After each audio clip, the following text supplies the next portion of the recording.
Certain things we think based upon perception and inference, but fundamental thinking is based on, topical thinking is based on perception and inference, whereas the fundamental thinking is based on Shabda Pramana, the one who bases his thinking on Shabda Pramana fundamentally. He is called a Deva. Why? Because he becomes peace-loving. He loves peace because he sees the utility of peace. He loves peace so that he can use that peace to know the truth. Fundamental dharma is not fundamental. It is the Brahma that is fundamental. And dharma is useful because Brahman needs to be understood. Dharma is useful because dharma gives me mental peace. सब होता है. Therefore, a person who not only takes into account the senses and the logic, inference, but he also takes into account Shabda. For him, Shabda Pramanam is the main Pramana. Very, very beautiful thing. This is Shabda Pramana. That's why Mahatma Gandhi, whenever somebody asked a question, he would look into Bhagavad Gita. This is Shabda Pramana. Not as a believer, and this is, see, when we look into Gita for an answer is different from somebody looking into some other scripture for an answer. That's a different thing. Here you can find the answer. That's a Pramana Bhutam. Pramana Bhutam means these Indian scriptures have the vision of truth. Because they have the vision of truth, like the eyes have the vision of the forms, ears have the vision of the sounds. Similarly, Indian scriptures have the vision of the truth. And therefore they are Pramana Bhutam. They have the vision of the truth. Not only they have the vision of the truth, they can hand over that vision of truth to you. They are Pratipadaka Shastras. They can convey. It is Pratipadakam. Not only they know, but they can convey. Some people only know, they can't convey. But Shastram not only knows, but it can convey. And therefore, for a Devata, the fundamental means of knowledge is Shabda. And the one who goes by Shabda Pramanam is a Devata. Why does he become a Devata? Because he is peaceful, reflective, and journeying towards the truth. He is bright. Whereas an Asura is one for him, for whom only perception is the final Pramana, and he goes only by his senses, and he thinks this world is the ultimate, there is nothing beyond. He looks at himself through his own senses, and he thinks this is all that is me, and after this there is nothing. Thus for him what meets the eye is the truth. And for him the source of happiness also is this world. For him this world alone is the truth. For him the source of happiness also is this world.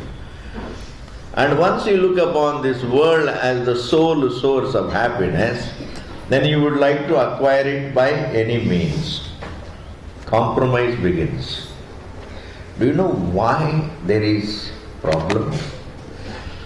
Because when it comes to the objects, there are too many rivals for it. Are you able to follow?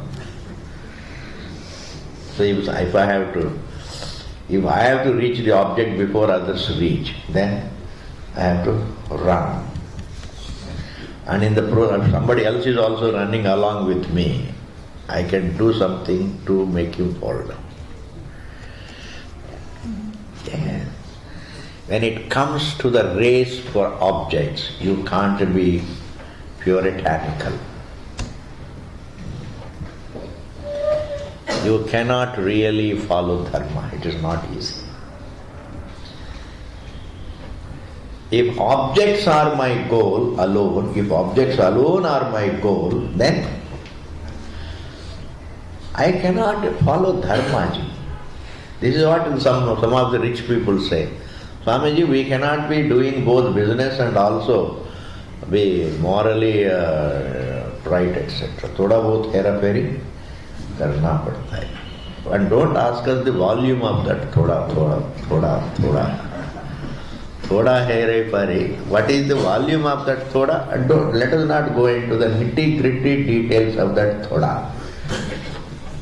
Thoda to karna padta hai.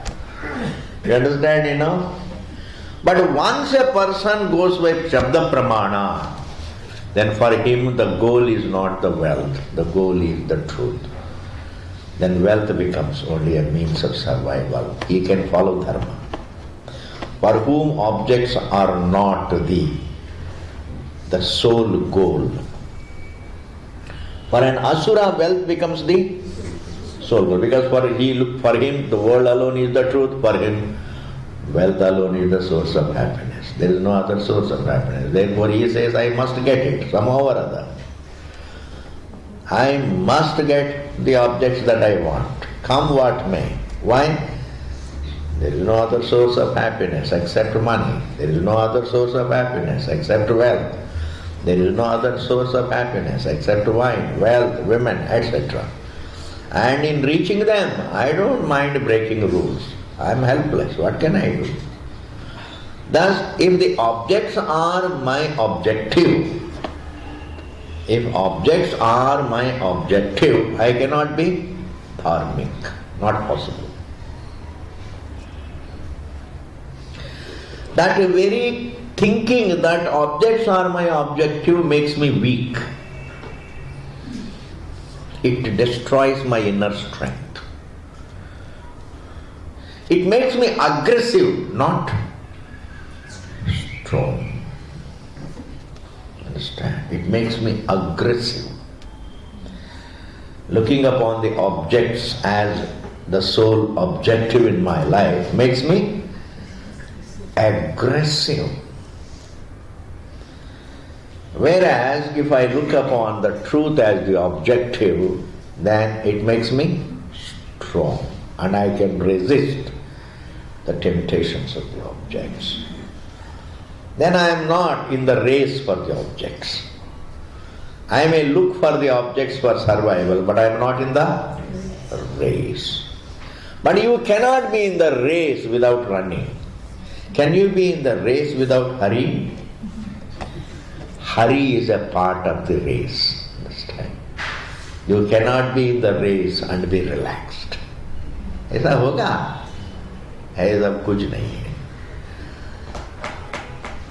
You can't be in the race and relaxed. It is only when your goal is the truth, you are not in the race. When your objective is the truth, then you are not in the race.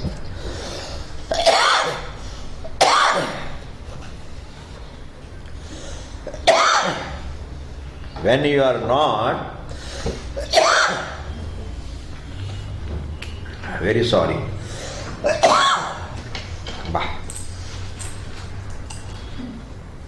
Rama, I wonder what Rama did whenever he got cough.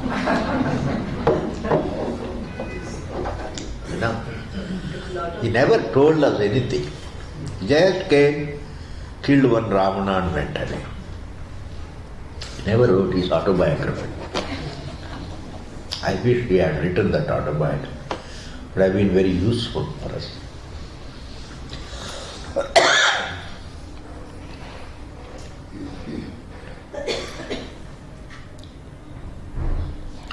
If your objective is truth, you are not in the race. You may be doing your duties. You may be doing your duties, but not in the race. The moment the truth becomes your objective, you have only leisure and leisure and leisure in life. In one stroke, the hurry comes to an end. In one stroke, the haste comes to an end. If truth becomes your objective. And one can only discover that the objective is only the truth, not the objects. It is not the objects that are our fundamental need. It is understanding the truth that is our fundamental need. ये बात जो है, it is understood only through Shabda Pramana. Therefore, the one who is dedicated to following and understanding Shabda Pramana is called a Deva. Anybody.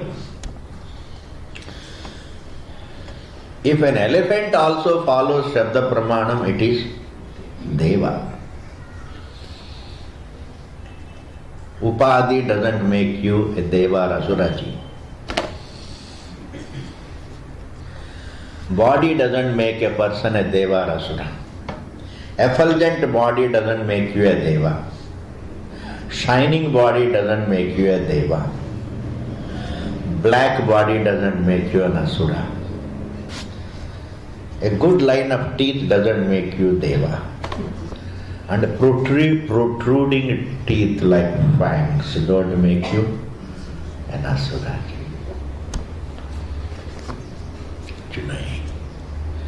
What makes one a Deva is keeping the truth the objective. What makes a person an Asura is keeping the objects alone as the objective. Thus, when we talk about the Devas and Asuras, they are not persons, they are two lines of thinking. And in the same person there can be two lines of thinking. Sometimes I become a Deva valuing the truth. And sometimes I become an Asura valuing objects at the cost of the truth. Sometimes my inspiration for the truth overwhelms my cravings for the wealth. And sometimes my craving for the wealth overwhelms my inspiration for the truth, during which time I don't come to Ramana Kendra. And whenever you are inspired, whenever the inspiration for truth is overwhelmed by the craving for the wealth, then चलो बाद में देखेंगे. Doesn't it happen, ji? Two opposites can. They don't exist together, but sometimes this, sometimes love, sometimes hate. If love and hate can alternate each other in the same person, if compassion and cruelty can alternate each other in the same person, if respect for parents and indifference to parents can alternate each other in the same person, then dedication for the truth and temptation for wealth can alternate each other. When I am inspired for the truth, I am a Deva. And then I say, forget the truth, kahin bhag nahi rahe hain, let me go and enjoy for a little while. Then I become what? Asura. Ramana Kendra bhag rahi hai. Na truth bhag rahi hai. Na Swami bhag rahe hain. Swami to purana bechara bahut vriddh ho gaye, wo bhag bhi nahi sakte hain. Sab kuch, everything is safe and secure. I can come back and learn. for a few days, let me have a good time.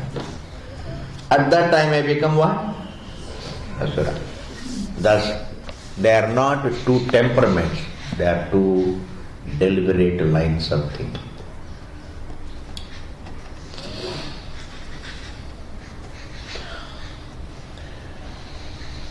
One is impulsive thinking, the other is reasoned thinking. Sometimes I have reasoned thinking in me.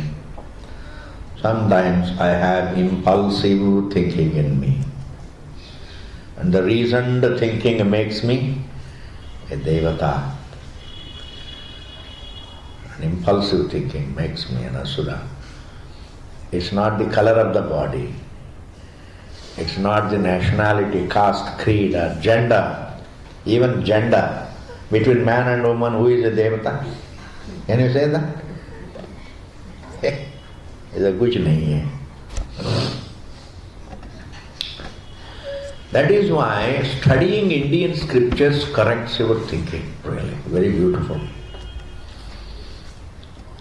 You just really grow out of all the societal labels and follow the Shabda Pramanam.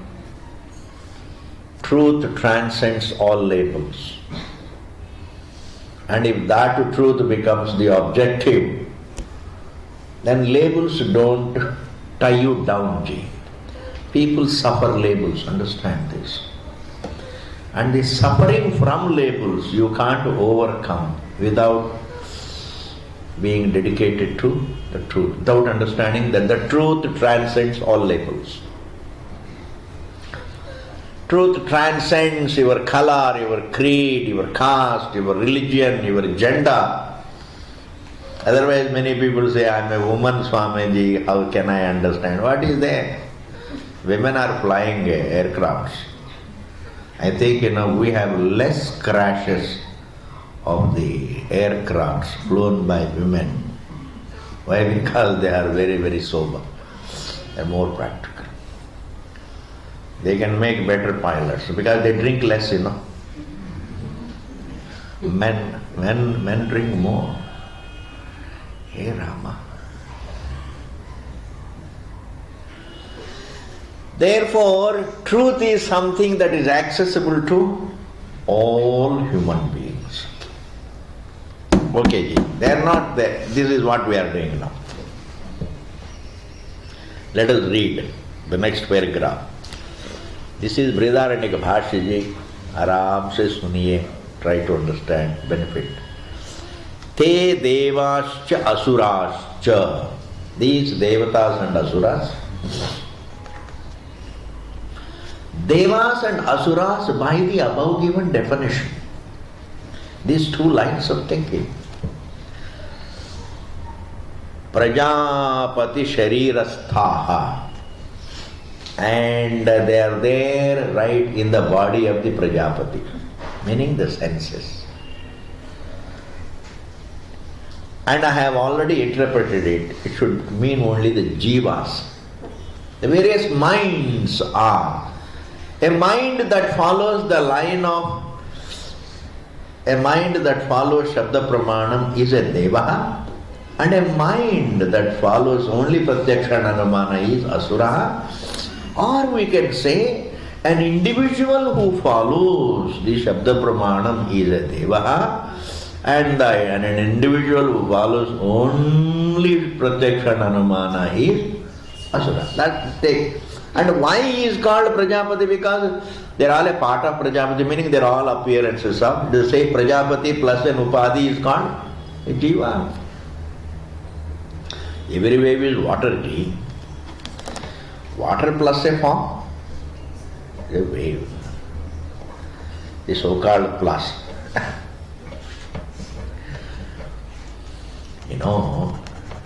This water plus a form is called a wave. It is almost like our on TVs, these advertisements come. That plus, there is no plus really, simply they say, it is beauty plus. Alright, beauty, what is that plus? It is a non-existent plus. It is health plus, it gives you health plus. What is that plus? If you want to bluff, put a plus there. It is a bluff. What is that plus we are talking? Similarly, water plus a form. Where is that plus? A notional plus is called a wave. Similarly, what is a human being? It is truth plus a form is called a jiva. But if this jiva follows Shabda Pramanam, he is a devata. Why? He has no choice. He becomes a peace lover. I would like you to try and understand this. Shabda Pramanam makes you a peace lover. Why? Because suddenly you discover peace is the path by which you can discover the truth. Then you don't mind following all the values to become peaceful. You discover the value of peace. You discover how peace is related to the truth. Objects are related to the pleasure, excitements. Objects are related to material pleasures, sense pleasures. Whereas peace is useful for knowing the truth is important. Objects are useful for enjoying. Wealth is useful for enjoying. Wealth, wine, women, they're all useful for enjoying. Whereas peace is useful for understanding the truth. The moment you become a peace lover, you become the lover of dharma, values.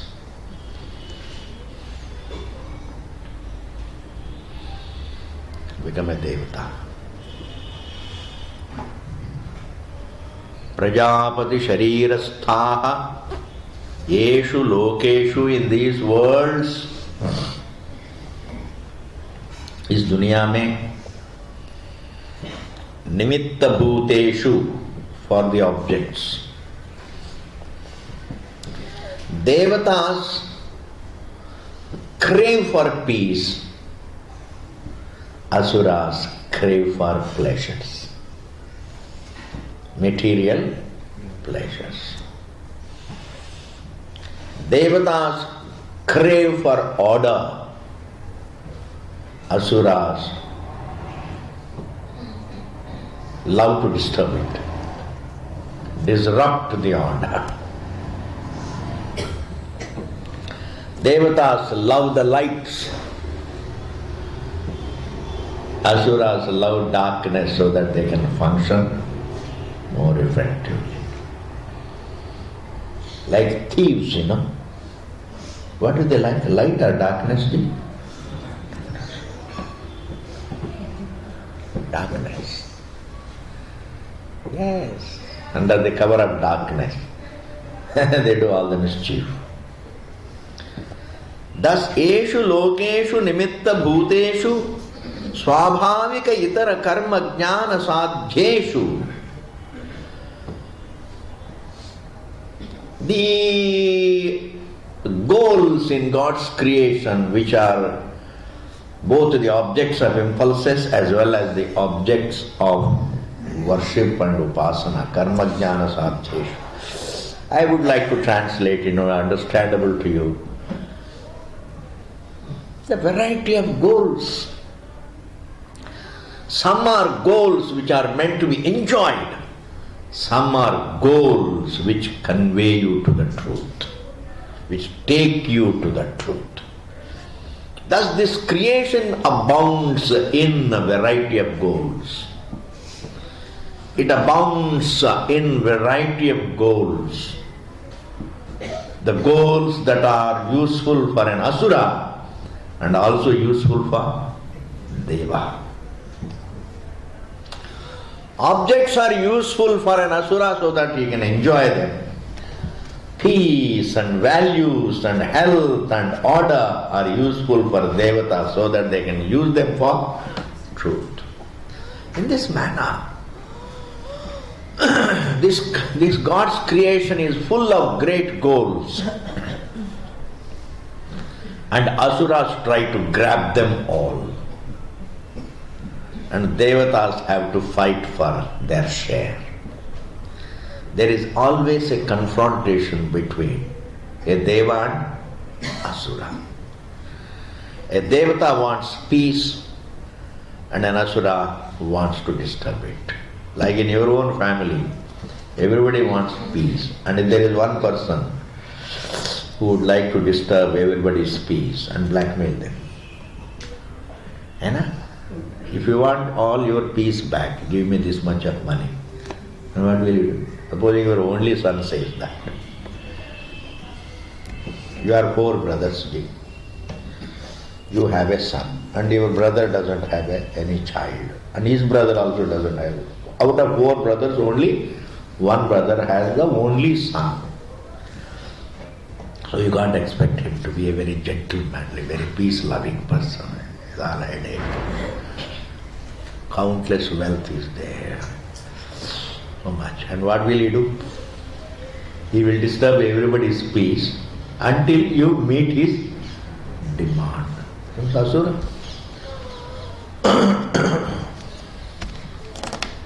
Yes. Thus, between a good person and a bad person, I mean, a bad person is one who lives only for wealth. A good person is one who has value for peace and truth. That is my definition of a good person. Between them, there is always a spardha. Spardha means thoda, tu mai. Nimitta bhuteshu swabhavika itara karma jnana sadhyeshu aspardhanta. They rivaled. Spardham kritavantaha. They had friction between the two. The spardha means a kind of a friction. Kind of a friction. Always there is ever a friction between two contradictions. Within yourself, the love for peace and the love for wealth, they rival. There is a friction. The love for wealth and the love for wine have friendship. There is no contradiction, Are you able to follow? They go together. Wealth and wine go together. So there is no contradiction between wealth and wine. But there is a kind of a bit of contradiction between wealth and peace. And peace is related to the truth. Wealth is related to the pleasure, enjoy, sense pleasure. Wealth is to be enjoyed, whereas peace is to be used for knowing the truth. That is, of course, the greatest enjoyment. That's a different thing. Therefore, between devatas and asuras, there is always spardha.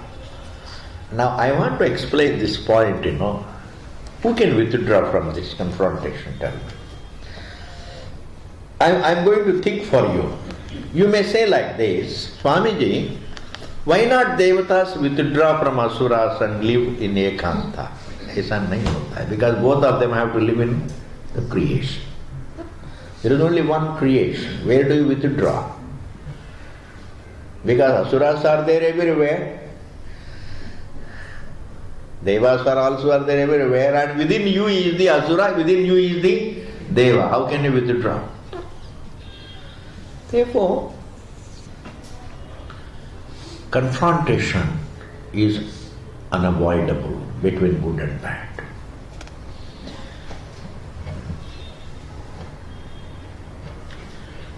This spardha is unavoidable between good and evil. That is why when good suffers too many defeats, when good suffers too many defeats at the hands of the evil, Bhagavan himself comes and does the job. Yes. The Lord takes the situation in his hand. Lord takes charge of the situation. That is the Lord. Something happens in which really the good vanquishes the evil. Yes. That is called avatara.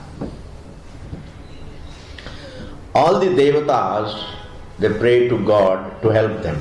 And Bhagavan takes avatar. Why did God take the avatar of Rama? Is it Bhagavan's decision? Bahut badi baat hai. If Vishnu came onto the earth in the form of Rama, whose decision it was? It was not Vishnu's decision.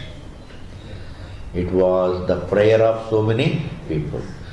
That is why all the peace-loving people cry in their heart, Hey Bhagavan, help us. Help us against this evil. Help us against this evil. And as a result of that prayer, the law itself throws up the avatar. These are all causation. These are all causation. Your prayojanam also is within causation.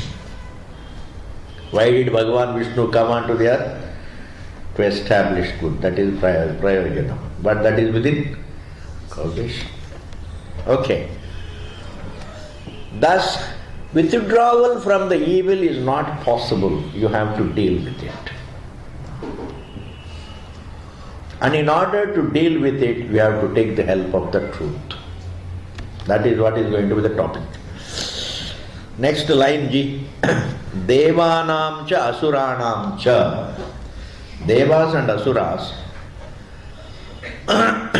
Vritti udbhava abhibhava spardha. What is a confrontation between the two? Can you define it?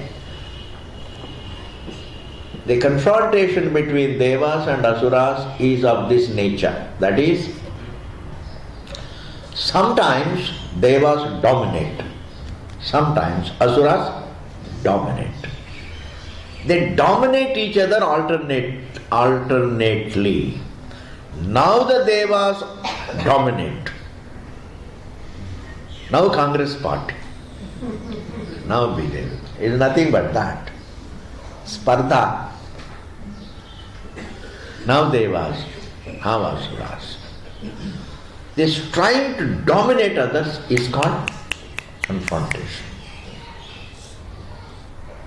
Supposing the evil always dominates the good, then there is no spardha.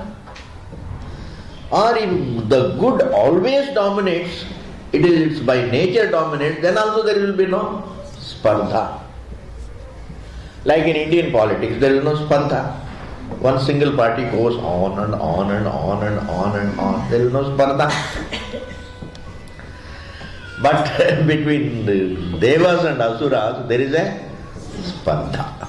This is what Bhashyakara says. A nice definition. What is this confrontation? The effort to dominate. Devanam cha asuranam cha vritti udbhava abhibhava spardha. Udbhava abhibhava. Vritti udbhava means, dominate. Abhibhava means to be dominated. To dominate is udbhava. To be dominated by somebody is called abhibhava. If we can pick up the language also. Swamiji, we are not so interested in the language. Koi baat nahi ji, I am interested in the language, therefore I have to repeat it. Udbhava, abhibhava. Udbhava means to dominate. Abhibhava means to be dominated. Sometimes gods dominate, sometimes asuras dominate. And there is an intention to dominate. A peace lover wants peace everywhere. And the wealth lover wants wealth and pleasure. A woman lover wants women everywhere. Wherever he goes, a wine lover would like to have wine everywhere. When he goes to the 5-star hotel, the first thing he will ask is, "ये मिल जाता है?" हाँ, मिल जाता है. ठीक है. This is called confront. In a household, why there is a tension? सबके लिए खाना है जी. सबके लिए पैसा है, सबका अपना अपना कार है, सबका अपना अपना ड्राइवर है, सबका अपना whatever you want, everything is available, free, everybody, you can have whatever you want, everything is available. But yet there is so much of tension between one individual and another individual. Why? Do you know why? Dominate, yeah, ego. जो मैं कहता हूं वो सुनना चाहिए. Dominate. भैया you do your work, they will do their work. ना ना ना, ऐसे इससे काम नहीं चलेगा, जैसे मैं कहता हूं. You know the story of our South Indian mother-in-law? Don't know? There are a lot of things which you don't know, जी. बताएंगे. One beggar came to Naishkarma Siddhikara says, this is a story given by Naishkarma. I like it. This is not coming from any newspaper, ji. It is not some Panchatantra tale. It comes from Naishkarma Siddhi. Sureshwara Acharya says, I am sure he must have visited South. But the one thing is, I don't know why we say South Indian mother-in-law. He never says South India. He only says mother-in-law. Poor. A mother-in-law, an Indian mother-in-law. He says, an Indian daughter, a beggar comes to somebody's house. And the mother-in-law was not at home, daughter-in-law was there. Okay? And the daughter-in-law tells the beggar, यहाँ पर कुछ नहीं, please go. यहाँ पर कुछ देने के लिए नहीं है, please go. So she refused to give anything to him. And the beggar was going. He was just leaving the house. And at that time mother-in-law comes. अब कौन है? मैं कुछ मांगने के लिए आया था. What did the girl say there? She says, कुछ नहीं, जाओ.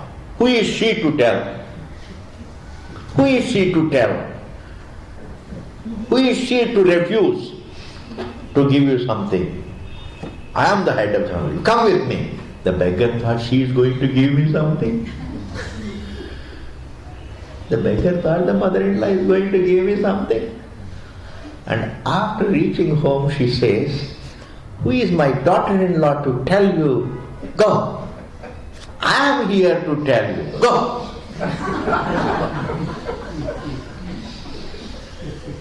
Who is she to tell you go? Even to tell you to go, who is she? I should tell. Go. I have nothing to give you. Go. The beggar was thoroughly confused.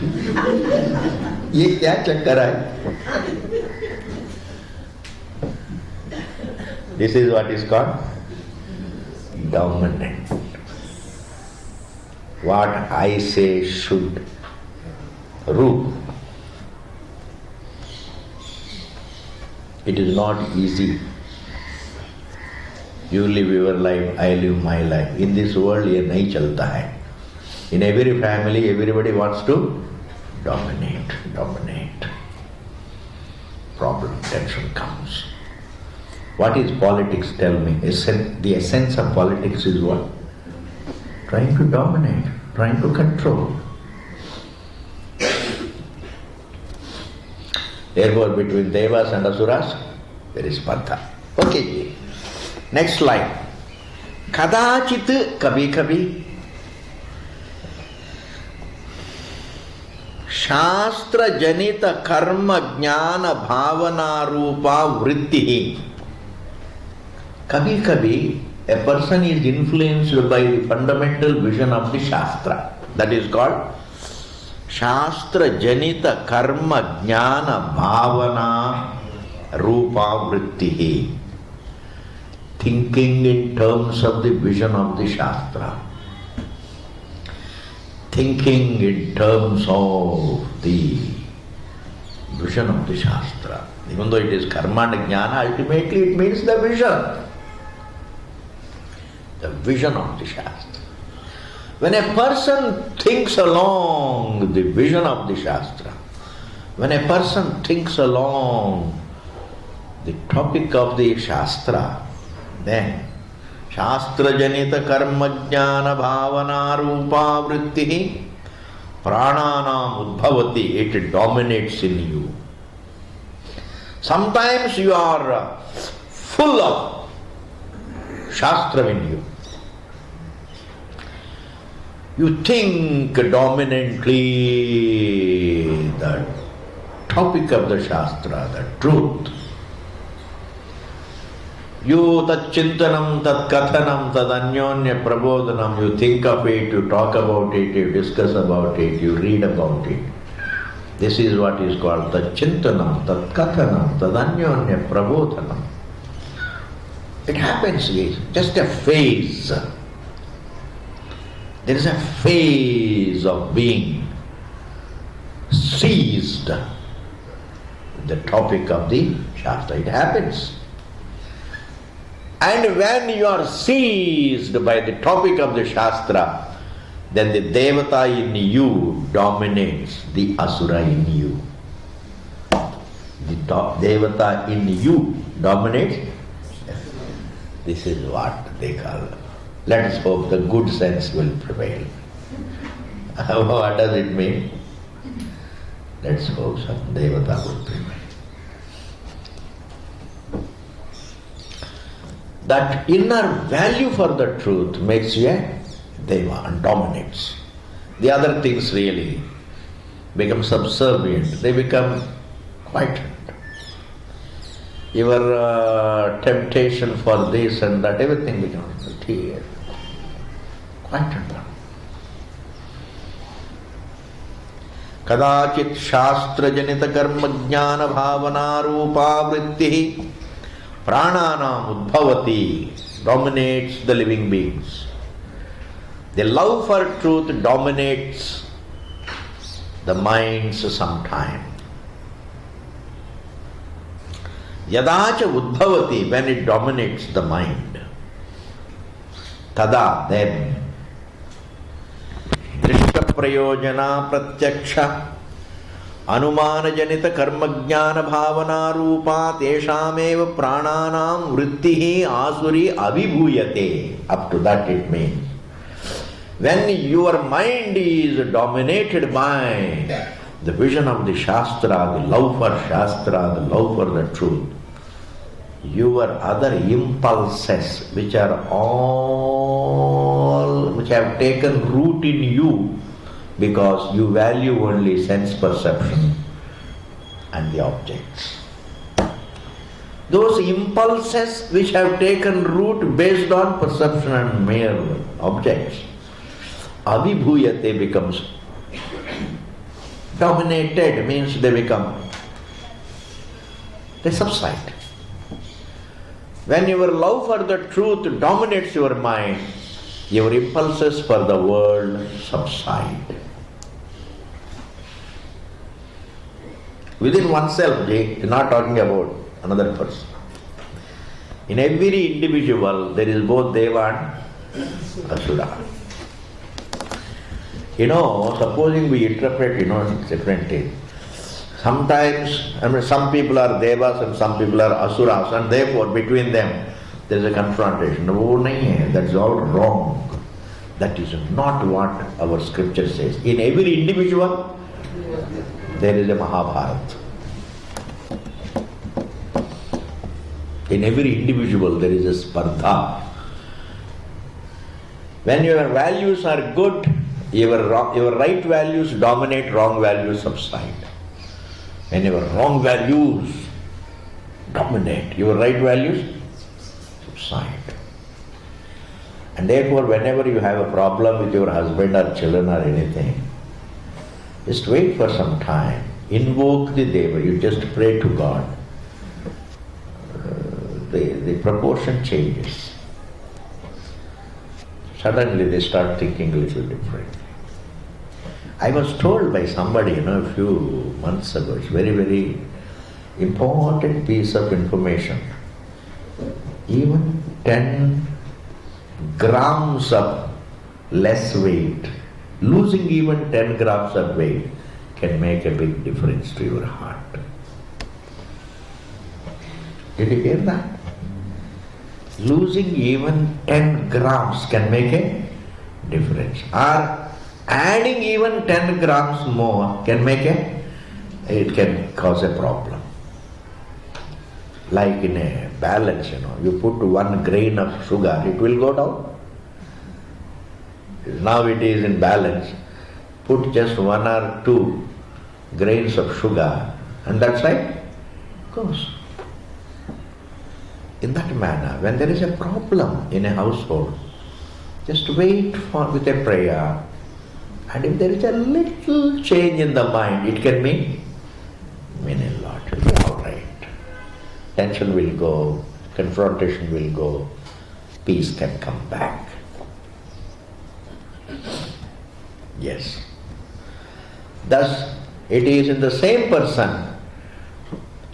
The difference between Deva and Asura is, you become a Devata when you take into account the topic of the Shastra. And if you take into account only the universe, not the topic of the Shastra, then you have to go by your impulses. When I go by impulses, I disturb the peace. When I go by the reason, when I go by the topic of the Shastra, which includes reasoning, then I promote peace. As an Asura, I disturb peace.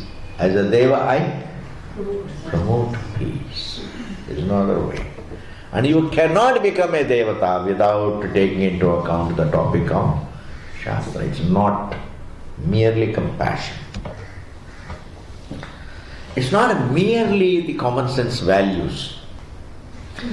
In fact, I become a Devata not only when I am truthful in the world, but I become a Devata only when I understand what truthfulness, what dharma, the goal of dharma is to create a mental peace which is meant for the truth. I should ultimately understand the ultimate objective is the truth, not merely a satisfaction born of being a good person, being a compassionate person, being an honest person. It is not for the temporary satisfaction.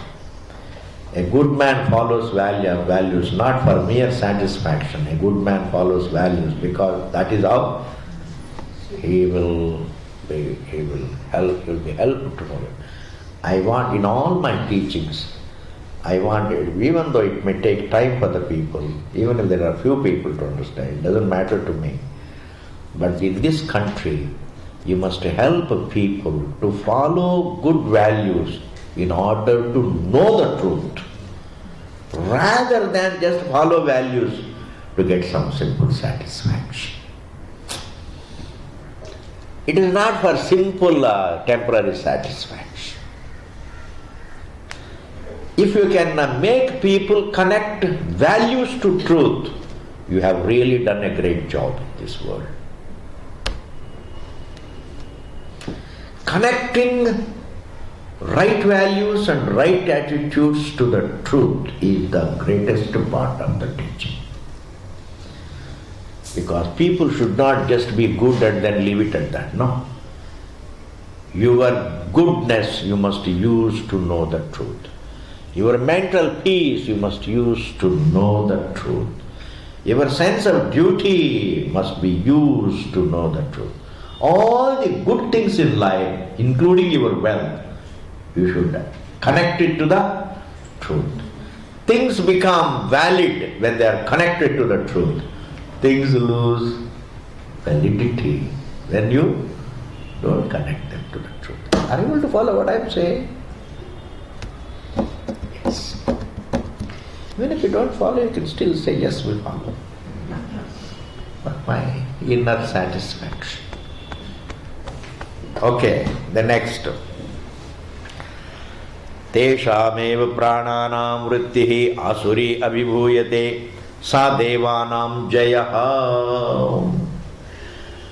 When a devata dominates in you, then it is called the victory of devas. Asuranam cha parajayaha, then it is called the defeat of the Asura. Bapre, this is something, These are not known. Without studying all these things, an Indian would say, what is this? Hindus talk about Asuras and Devtas, sometimes they win, sometimes this win. Yes, kya? It is all nothing but happening within us. Kadachit tad viparyena devanam vrittihi abhibhuyate asuryaha udbhavaha. And sometimes the Asura in me dominates, and that is the defeat of the Devas. And sometimes the Deva dominates in me, and that is the defeat of the Asura. Thus every time either Deva is winning or Asura is winning. Thus in me the conflict between reasoning and impulse goes on. The conflict between reasoning and impulse. One is the sense of right, the other is a temptation. The spardha is between temptation and the sense of right. I am going to tell you something. Try if you can figure it out. When you have the sense of right and you have the temptation and you fall for the temptation, it creates a sense of guilt, is it not? As long as you still have a sense of guilt, you still have the makings of becoming a Deva. But supposing you fall for the temptation, you fall for the temptation without a guilt, that means you have become an established Asura. Are you able to follow? Who is an Asura? A man who flouts the rule without guilt. He has destroyed his conscience, as it were. He silences his conscience. He knows how to justify whatever he does. If you are able to justify, the guilt disappears. Gee. Some people ask me questions, why some people make mistakes, they commit crimes and don't feel guilt. Because they have learned the ways of silencing, they have learned the ways of justifying what they do. सब लोग कर रहे हैं जी, मैं करने से क्या हो गया? बस हो गया. Everybody is corrupt. If I take little money, क्या हो गया? मैं तो बाकी लोगों से थोड़ा कम ही लिया हूँ. Where is the guilt now? Where is the guilt now? Hey, why did you cast your eyes on your neighbor's wife? But he also cast his evil eyes on my wife. कोई बात नहीं. क्या हो गया इस दुनिया में? थोड़ा बहुत प्लेजर तो होता है. भगवान, why did he create? These temptations are not my creation. God has created these temptations. You go on trying to justify whatever you do, then the guilt is gone. Understand, guilt is something you can manipulate. You can manipulate guilt. You say, I am all right, I am right. Even if you believe that you are right, even though you are not right, you will not feel the guilt. But that doesn't mean the law of karma leaves you. The law of karma can take charge of in time. But what I am telling is, when you commit a crime and still feel guilty, you still have the opportunity to become a Deva. And if you can commit a crime without feeling guilt, that means you still have a long way to go. A guilt-free criminal has still a long way to go. A person who feels the pain inside for having to commit a crime, he has an opportunity to become a Deva. Are you able to follow? In this manner. Vritti abhibhuyate asuryaha bhavaha saha asuranam jayaha devanam parajayaha. And that is when the asuratvam dominates, that is its victory. When Devatvam dominates, that is its victory, and the opposite's defeat. Thus the victory of Devas and the defeat of Asuras, or vice versa, is not to be interpreted as the victory of a few people over other group of people. It's not a victory of a group of people over another group of people, because the confrontation is not between person and person. The confrontation is between two lines of thinking in every person. Did you follow this thought? The confrontation is not between person and person. The problem is between two lines of thinking in every person. Mahabharata is not outside. Mahabharata is inside. And what is happening inside was pictorially explained away by Vedavyasa Mahabharata. That means, Swamiji, was it just a depiction of the inner war? It is not historical. I say it is historical, but it was explained in such a manner that it's like this. Anyway, the inner war alone becomes the outer war anyway. Aur kya? Are the outer wars different from the inner wars? Hari Om, Hari Om, Hari Om, in this manner, Parajaya, Evam Devanam, just I'm concluding, Evam Devanam Jaye Dharma Bhuyastvat Utkarshaha A Prajapatitva Praptehe. When Devatas dominate, then they continue to be happier and happier and happier and happier to the level of great happiness enjoyed by Prajapati. When Devatas dominate, happiness grows. And when Asuras dominate, then there is a fall lower and lower and lower. They become more and more. Devatas' victory promotes happiness. Asuras' victory promotes unhappiness. This is what is called. They achieve the goals, bigger and bigger goal, right up to Prajapati. And when the Asuras dominate, they fall down and down and down up to the level of Naraka.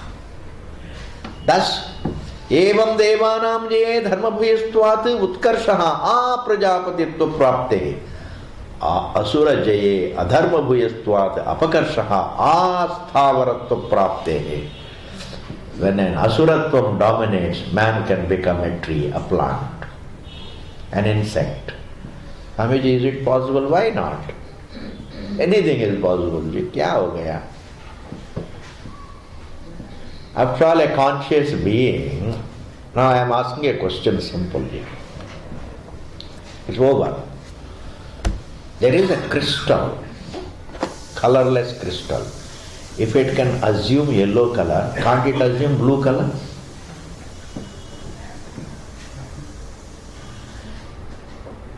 You say yellow color is sacred color and green color is not so sacred. Let us just imagine. But can it not assume?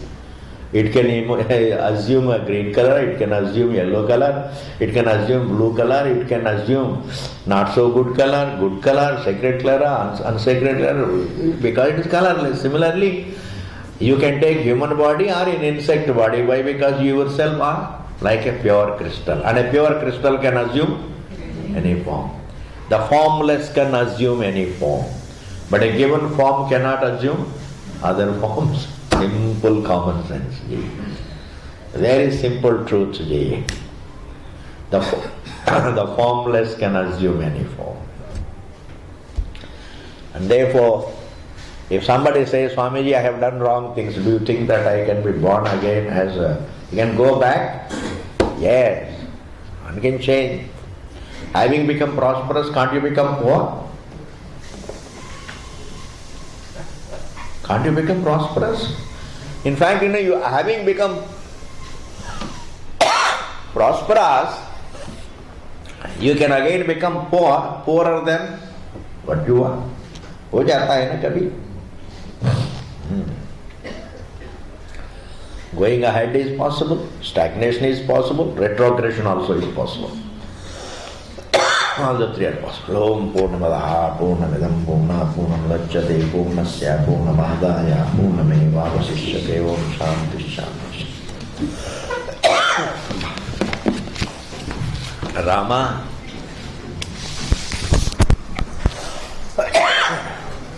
Abba.